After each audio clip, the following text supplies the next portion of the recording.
kusoo dhawaada codka ubax. Codka Ubax, a platform dedicated to discussing ideas that affect our society the most.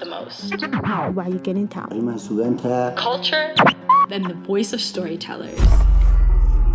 qof kasta oo aadam yahay noloshan maalin mucayana buu yimaadaa ilaahay keenaa waqti iyo zaman ilaahay u gooyey ayuu ifka joogaa kabacdina maalin alle og yahay ayuu rabbi haddana ka oofsadaa oo uu tii alle u timaadaa oo alle u noqdaa qof waliba inta uu ifka joogo qofkii alle ku sima ee ku qaangaadha intaa uu nool yahay camalka uu falay tu aakhiro iyo tu adduunba raadka uu dhigay ayuunbaa aakhirka ugu dambeeyana noqda raandhiis u yaalla dad baa jira xaafadu noola oo xaafad ku noola saameyntoodu intaa ma dhaafto yeelkeeda hadda intaa hadday sama kula nool yihiin samahoodu waxtar hadha buu yeeshaa hadday shar ku nool yihiinna sharkoodu iyagu u yaallaa dad baa jira bulsho dhan saameyn ku yeesha adduunka gebigiisaba gaalaa baxa ambiyada iyo rususha la soo diray baa ka mida maxamed baashe xaaji xasan wuxuu ahaa nin runtii raad noloshiisa kaga tegay taariikhduna ay raadkaas ku xusi doonto. kaasi waxa uu ahaa Rashiid Sheekh Cabdilaahi Gadweyne. kusoo dhawaada codka ubax. waa qaybtii afraad ee kalkii labaad. allah u naxariistee waxaa maalintii khamiistii bisha June 18 sanadka 2020 isbitaal ku yaala magaalada London ku geeriyooday maxamed baashe xaaji xasan. maxamed baashe waxa aanu ilaahay uga baryaynaa inuu jannooyinkiisa toogu sarreyso ku casuumo. addoon la jecel yahay ayuu ahaaye in ilaahay agtiisana laga jeclaado. maxamed baashe waxa uu ahaa qof khibrad iyo shaqooyin kala duwan leh. waxa uu ahaa qoraa caan ka ah bulshada Soomaalida dhexdeeda oo saameyn badan ku yeeshay. waxa uu ahaa saxafi, sidoo kalena waxa uu ahaa halgamaa sida ay sheegeen dadka asxaabtiisa ah ee ugu dhowaa. barnaamijkan waxay kala qayb qaadanaya dad tiro badan oo dhinacyo kala duwan ka eegi doona waayihiisii iyo waxqabadkii maxamed baashe. sidoo kale waxaa barnaamijkii la daadihinaya walaalkay Boodheri Warsame oo ah qoraa iyo turjumaan. Boodheri, kusoo dhawow barnaamijka codka ubax. mahadsanid Ismaaciil, waa markii ugu horeysay codka ubax. aad baad u mahadsantahay. waa dhawaa. Boodheri, kumuu ahaa maxamed baashe? dad baa aad iiga yaqaana maxamed baashe. muddo gaaban baan anugu aqiinay, laakiin muddadaan aqiinay ayuu ahaa qof aan wax badan ka faa'iiday oo wax badan ka bartay. maxamed baashe yuu ku ahaa, kumu ku ahaa haddii aniga la yiraahdo waxaan oran lahaa walaal iga weyn buu ii ahaa oo aan wax badan ka bartay. nin badan buu ahaa, qof wanaagsan buu ahaa, addoon ilaahay oo suuban buu ahaa. wuxuu ahaa qof wax laga dheefo markaad la kulanto. kolley waa layga badiyaayo barnaamijka waxaa nagula jira Rashiid Sheekh Cabdilaahi Gadweyne iyo Cabdi Faarax Saciid Juxa oo ay muddo 40 sano ka badan saaxiib ahaayeen. wuxuu dhashay 1963 ayuu wuxuu ku dhashay deegaanka Meygaagle ee Sacmadeeqo ee aaga Buuhoodle. tuulada Balidhiig ayuu ka bilaabay waxbarashada dugsiga hoose iyo quraanka. markii dambana dugsiga dhexe iyo sare wuxuu uga baxay Hargeysa ayuu uga baxay. wuxuu ahaa qof ahaan maxamed baashe shakhsi duun wanaagsan, Soomaali wanaagsan buu ahaa. wuxuu ahaa nin bulshaawi ah, wuxuu ahaa nin furfuran oo bashaash ah, wuxuu ahaa nin qalbi xaaran oo xabiib ah, wuxuu ahaa nin xumaha neceb oo damqada ayuu ahaa. dhinaca kale maxamed baashe wuxuu ahaa nin afka iyo dhaqanka iyo suugaanta hibo gaara u leh. malaha gobolkii uu ka soo jeeday oo hawdka oo afka iyo suugaanta iyo caan ku ahaan jirayna meel bay kaga soo duxaysay, laakiin wuxuu ahaa nin hibadaas leh oo codkar ah oo aad moodaysa afka Soomaaligu inay khaanada ugu jiraan oo hadba kan uu rabo si fudud kula soo baxa. 1982 wuxuu ka mid ahaa dhalinyaro ka gadootay cadaadiskii dawladdii kacaanku marka ay ka waday gobolada waqooyiga oo kacdoon ka sameeyay. dabadeed wuxuu ku biiray ururkii dhaqdhaqaaqa wadaniga Soomaaliyeed oo markaa ka soo dagaalamayay SNM, ka soo dagaalamayay Ethiopia. idaacaddii radio halgan ay ka mid ahaayeen jabhaddii SSDF iyo SNM ayuu shaqo ka bilaabay. wuxuu ka mid ahaa dhalinyaradii firfircoonayd ee dhinaca SNM-ta runtii codkooda aad loo dhageysan jiray oo caan ku ahaa xagga idaacadda marka la eego barnaamijyadii wararkii iyo faallooyinka iyo waraysiyada iyo nin waxa ku caan baxay ayuu ahaa. markii dambe deeq waxbarasho ayuu wuxuu ka helay dalka Czechoslovakia magaalada baraag buu tegey oo ku baranayay saxaafadda iyo siyaasadda halkaas uu kaga qalin jabiyey 93 bilowgeedii oo digriga labaad uu ka qaatay 1983 ayuu maxamed baashe isagoo dhalinyaro ah iigu yimi magaalada Addis Ababa waxaanu isugu nimi radio halgan waa markii radio halgan uu noqday radio halgan waxaan ka wadaa radio kulmis buu ahaa oo jabhadda SSDF ayaa lahayd waa markii SNM iyo SSDF ay wadaageen radiogaas ee loo bixiyey radio halgan wuxuu ahaa dhalinyaradii ugu horeysay ee dhinaca SNM ka howlgasha radioga aniguna dhinaca SNM ta ayaan uga madax ahaa radioga halkaasoo maxamed baashe ku kulanay halkaasaan ku bartay shakhsiyadiisa ka horna wuxuu ka mid ahaa dhalinyaradii 82kii mudaharaadka Hargeysa ka dhigtay ee dhagaxtuurka loo bixiyey ka bacdina intan ka soo baxeen bay SNM ku soo biireen dhalinyaradaasi badankoodu waxaan ku arkay maxamed baashe in aad u firfircoon oo maskaxdiisu ay shidan tahay runtii ifayso nin aad u jecel inuu halgan midho dhal ah galo oo uu guul ka keeno wuxuu ahaa nin yaroo aqoon iyo cilmi u haraadan waxay ka muuqatay su'aalihiisa joogtada ah maskax su'aal badan buu lahaa oo doonaysa inay wax fara badan adduunkan ka ogaato iyo halgankan uu ku jira laftiisa su'aalo badan ka soo jeedinaya marka muu ahay nin wax baranayo oo qura ee nin anigana wixii baraya buu ahaa wuxuu ahaa nin biirinayo oo biirsanaya runtii waxaan kaloo ku jeclaaday maxamed baashe waagaa nin dhalinyaro ah oo da'daasa oo Addis Ababa iyo Itoobiya jooga akhlaaqda iyo dhowrsoonaanta uu lahaa bal wadda dhalinyaro fara badan jiidanaysay sida uu uga dhowrsoonaa isaga ilaalin jiray taasaan iyadana aad ii cajab gelisay oo aan ku jeclaa maxamed baashe waqti aan filayo inay ahayd 87kii ayaanu u diray dalka Czechoslovakia isaga dhalinyaro kale maxamed baashe aan waxaan isbaranay dabayaaqadii 85tii markaasoo aniga lay soo bedelay radio halgan oo maxamed ka sii shaqaynayay halkaa ayaan labadeeduba ka wada howlgalay isaguna dhinaca SNMta anaguna dhinaca SSDFta dhinaca SNMta markaa waxaa dhinaca idaacadda madax ka ahaa Rasiid Sheekh Cabdullaahi dhinaca SSDFtana Salmaan Daahir Afqarshe halkaa ayaanu barnaamijyada ka wada sameyn jiray wararka iyo doodaha iyo faalooyinka iyo waraysiyada halkaa ayaan ku saaxiibnay oo isku baranay oo hadda dad halgan iyo qadiyad wadaaga ayaanu ka ahayn 87 ayaa maxamed waxa u soo baxday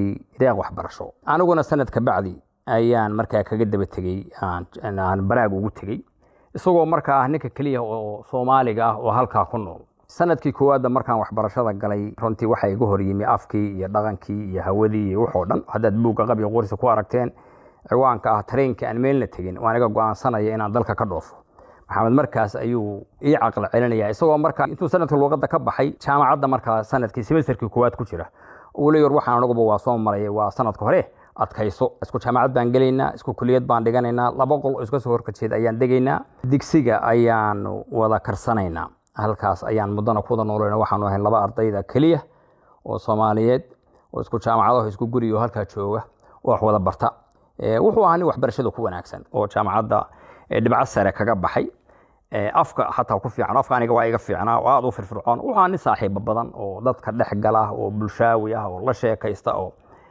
wax qoraha oo wax baaraha oo waxyaalahan xasuusta waxa kamid ah 90kii ayaan maalin waxaanu siray warana keen aadne Berlin oo markaa gidaarkii jabay in shopping ka soo samaysanay intaanu tareen iska fuulay isagoo markaa baasaboor Ethiopian u qabay anigu mid Tansaaniya oo falsafa baan watay oo wax ku baranayay Berlin baan tagnay habeenkii baan intaanu seexanay waxaanu si subaxdii ma ka soo dhoofa ana la igu qabsaday marka meeshii controlka ahayd maalintaasaan waxaan la kulannay dad Soomaali oo magaalada joogo oo iska sheekaysana war maxaa haydan xaga ka timaadeen arday baan nahay Prague baan ka nimiyo oo waxbayna weydiiyeen waxa ka timaadeen anigu ninkan waa reer Hargeysa ninkan waa reer Nugaaleed wana la kaftameen oo kuwaas miyay israacaan anagu waxaan ku niray nimana war hayn baan nahay oo anagu kaliya isnaqaano saaxiibaha de wax kale nama dhaxyaalin maxamed jaamacadda hadaan wada dhiganay sanad bii ugu horeeyay 92 أو قلنا شبيه هولن بعد ده من إنجليز كوجوري أنا أقول شامعة بيان سيدا مسوي كندا أنا هذي نبدي كونية تضبط يدبي يا قدي سيبنا نقول لنا نقول محمد باشا عمر كان نوي يوم مذكرة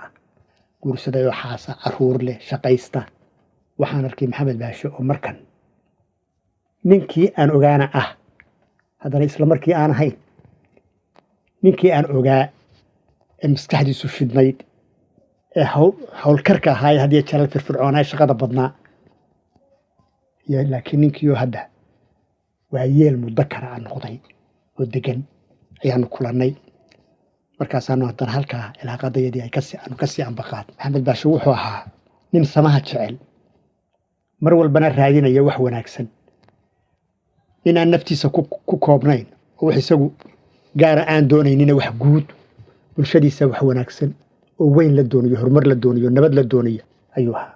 nin wax baranaya mar walba waad ku garan kartaa bugaagtiisa markaad akhrido. qoraabuu noqday, bugaag soo saara waliba dhinaca suugaanta iyo siyaasadda labadaba si weyn ugu dhuundaloola oo xaqiiqa raadisa. buuggiisa markaad akhrido waxaad arkaysaa inuu wax ka baranayo suugaanta, suugaanyahanka Soomaalida, isla markiina inuu isaga laftiisuna wax ku biirinayo luqada Soomaalida oo keliya. markaad u fiirsato siduu u kobcinayay wuu baranayaa waanu biirsanayaa. faalaha maxamed baashe ku arkay, waxaan mar walba ku arkay taawiyaan bugaagtiisana ka akhristay, isagana markaan la kulmo waan ku arkay. waxaan dib ugu kulannay 2011 ahayd baan filayaa, anigoo markaa wasiirka waxbarashada ah oo Puntland jooga ayaa shir dhaqameed lagu qabtay Sweden ayaan ku kulannay. waa meesha aan ku baranayo boodhari maalinta waliba buugiga u ballan qaadayo inuu turjumo. maalintaas halkaas aan ku kulannay anagoo muddo ismoogeyn. shirkii markuu dhamaaday maxamed baashe waxaanu aadnay Prague, baanu aaday jaamacadda baanu aadnay. 3 buug oo markaa uu qoray iyo mid aan qoray ayaanu jaamacaddii geynay oo library-geeda dhignay oo macallimiintayadii la soo kulannay 7 beri soo joognay meesha. wuxuu ahaa kulankayagii maaragtay koowaad buu ahaa muddo anagoo kala maqan. 2016 maruu imanayay Hargeysa ku soo laabanayay ayaan haddana Hargeysa ku ballannay. halka aniga iyo xaaskayga carruurtayda ayaan ugu tagnay. 7 baan la soo joognay Hargeysa. 2017 waxaan ku kulannay Garowe anigoo wasiirka arrimaha gudaha ah. ilaa ayl baan wada tagnay. buuggiisa baan halkan ku launch garaynay isagii dhalinyaro kale oo saaxiib ah la socotay.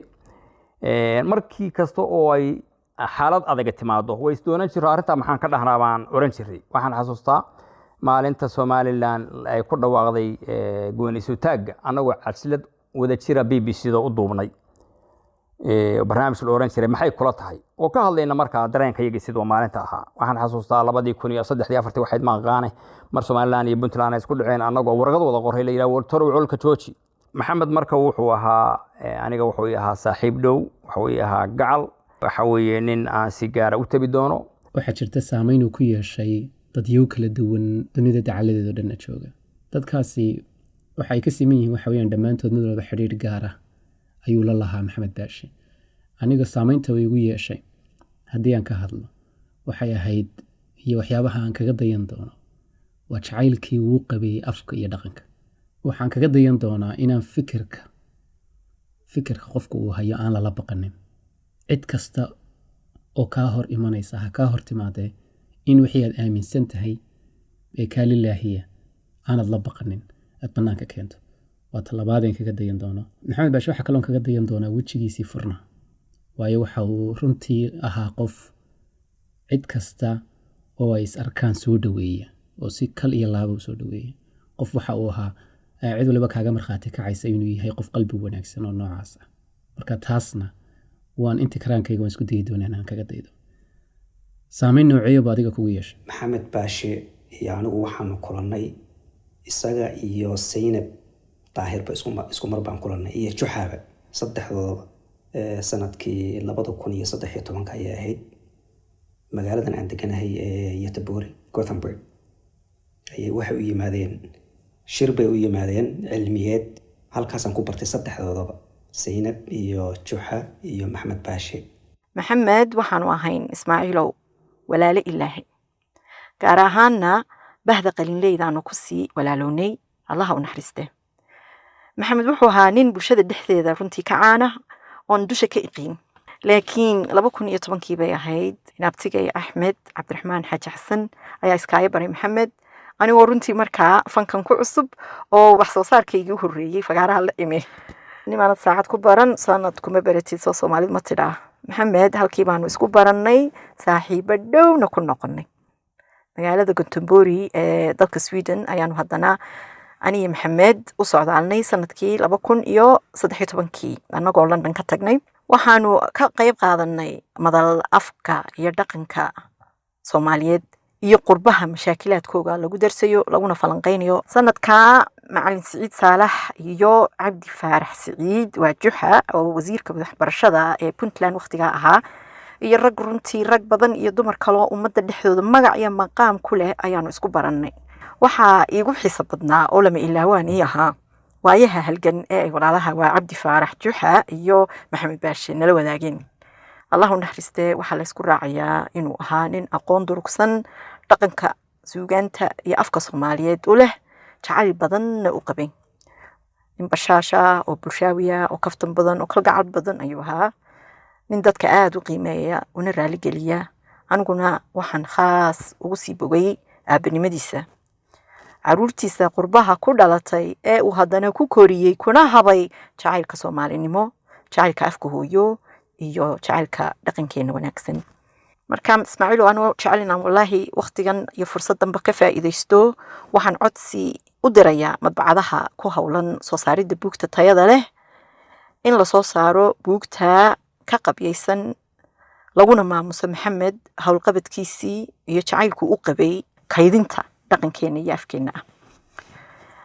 runtii buugta maxamed badankoodu kaydkayga waa ka mid diiradda, laakiin waxaan doonayaa inaan in yar dul istaago labada buug ee kala ah Guri waa haween iyo Afka hooyo waa hodan.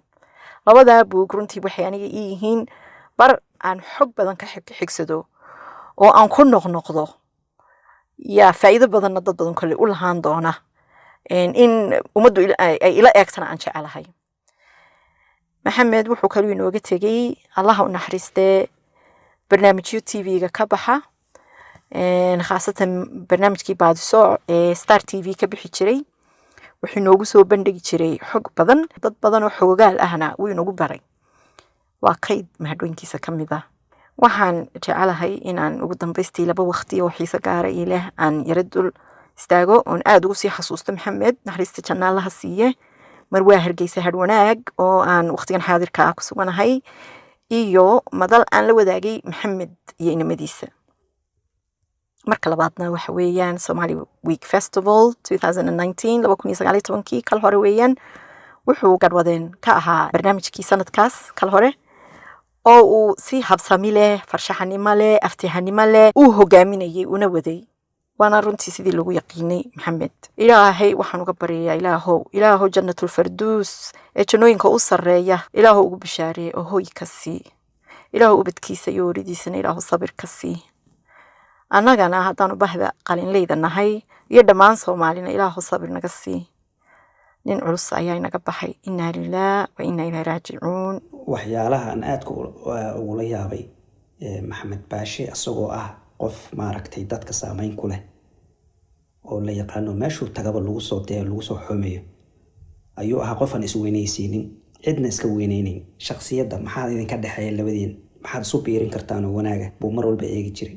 mar walbana wuxuu aada uga fikiri jiray oo aad hadalladiisa mar walba u hadlo inuu leeyahay waxaa lagaa dheefo, isagana waxaad uga bahato inaad isla markaa ka helayso.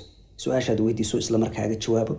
halqabsigiisu aniga iigu yeero wuxuu ahaa boowe mar walba isoo waco, boowe seeta taleefankiisa inaan hela aad baan u jeclaan jiray. walaalka iigu weyn oo isoo wacay oo wax fiican ii wada un baan mar walba rajaynay. shaqadii ugu dambeysay aan wada qabanay waxay ahayd waxaan kala shaqeeyay buuggii ugu dambeeyay hadda uu gacanta ka qaaday allah u naxariistay Abaan Cali Suulle uu ka qoray, ayaan kala shaqeeyay. buug anigaa tafurtiray.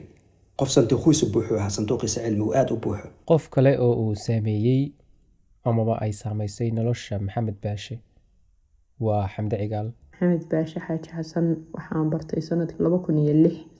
waxaan ku bartay buuggiisii Halka Haleel ee sooyaalkii iyo suugaanta hadraawi qeyb ka mid ah uu ku ururiyey. wuxuu ahaa qofkii ugu horreeyay ee ugu xidhay hal abuurka iyo shakhsiyadda hadraawi ee aan laga giyooneyn. dhammaan buugaagtiisa kalena marar kala duwan ayaan akhriyey. qoraalkiisu waa albaabka aan ka galay af aqoonnimadiisa oo wax badan oo af Soomaali ah aan ka bartay. runtii maxamed waxaanu isbaranay si shakhsi ah 2016 markii uu dalka dib ugu soo laabtay.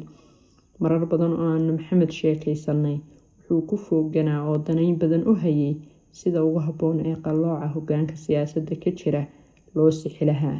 maxamed waxaan ku xasuusanayaa inuu ahaa qof aada u qalbi wanaagsan, qof dhiiran oo sida uu xaqa u arkayo sheega, qof karti badan oo jecel inuu dhalinyarada la haasaabo islamarkaana wixii karaankiisa ah taro.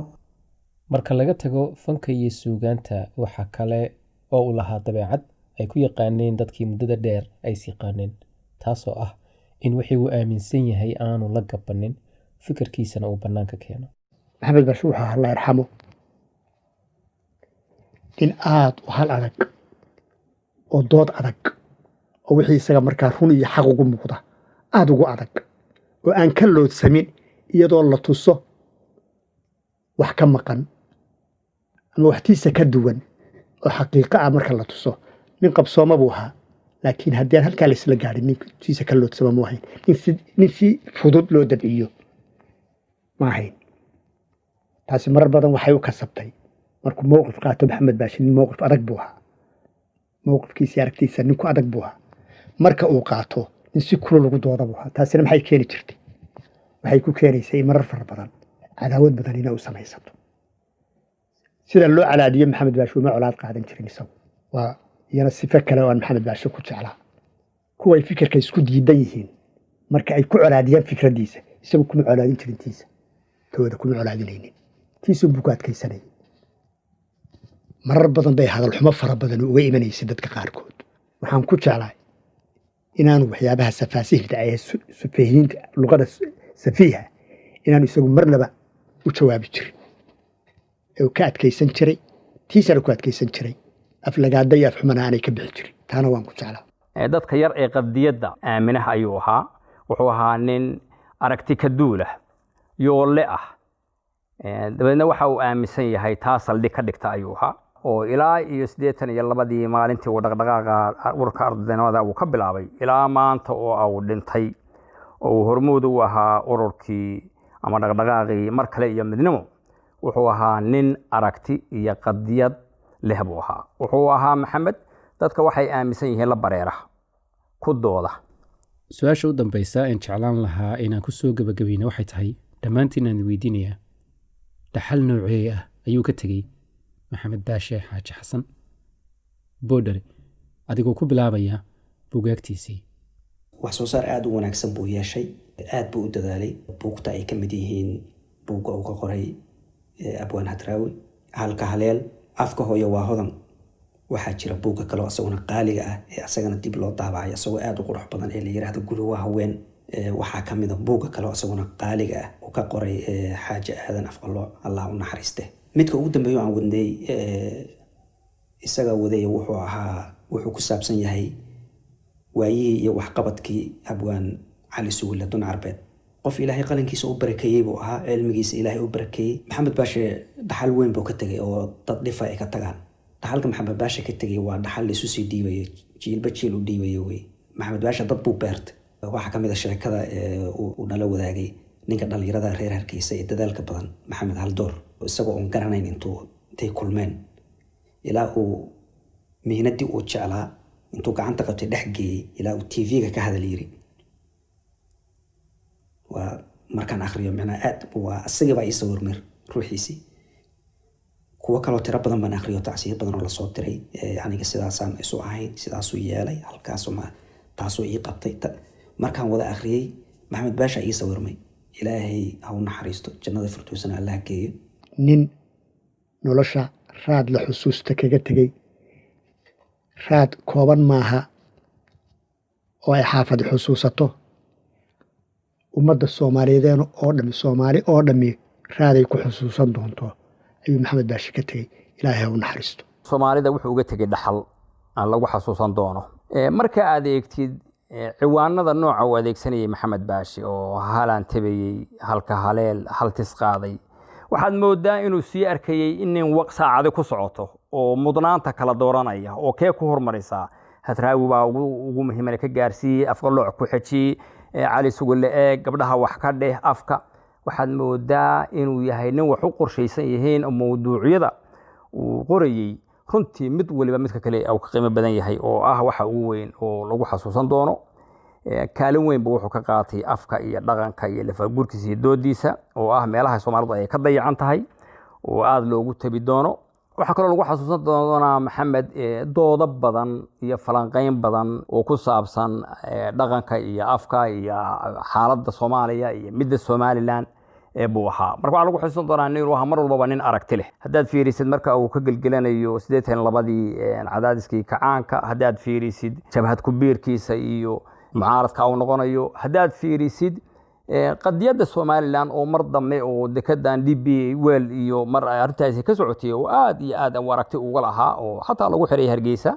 haddaad fiirisid haddeer oo aragti cusub uu hormuud ka ahaa maxamed mar walba wuxuu ahaa nin aragti ka duulaya buu ahaa aragtidiisaasna ku dhiiran ku firfircoon ku kalsoon marka waxyaalaha uu uga tagi doono Soomaalida waxa weeye qofku inuu aragti leeyahay oo san ahayn dhagax meel yaala oo taa iska yaala laakiin waaqicu hadduu isbedelo aragti kale dhalin kara taas ayaa noqon doonta dhigaalka lagu xasuusan doono waqtiga dheer runtiina su'aal buu nooga tagay wixii uu sameyn karay xilligiisa uu sameeyay wixii intii uu ka gaari waayay jiilka ku xiga inay sameeyaan oo xasuustaan oo ay sameeyaan taas uu nooga tagay ilaahay ha naxariiso maxamed baashi xaaji xasan samariimaana ilaahay dhamaanteen hayna ka siiyo qoyskii iyo carruurtii iyo qaraabadii uu ka tagay Soomaali oo dhan reer Somaliland oo halgan dheer taariikhdeeda iyo halgankeeda uu ka soo galay dhammaan waa uga tacsiinaya samariimaan dhamaanteen aamiin ilaahay ducada haynaga aqbalo isaga ilaahay ha naxariisto inagana samiri iiman haynaga siiyo waxaan ku soo gabagabeynayaa qoraal uu maxamed baashi la wadaagay bulshada ramadaantii dhaweyd oo sidan u dhignaa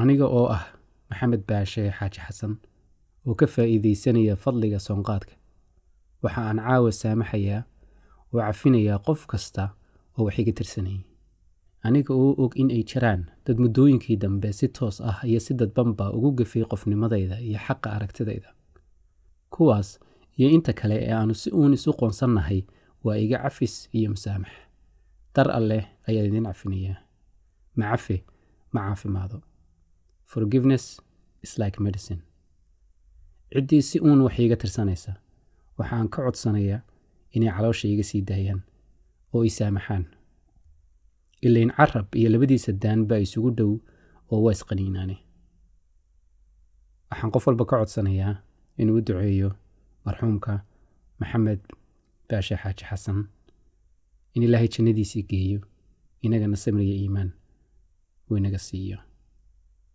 asalaamu calaykum waraxmatullaahi wabarakaatu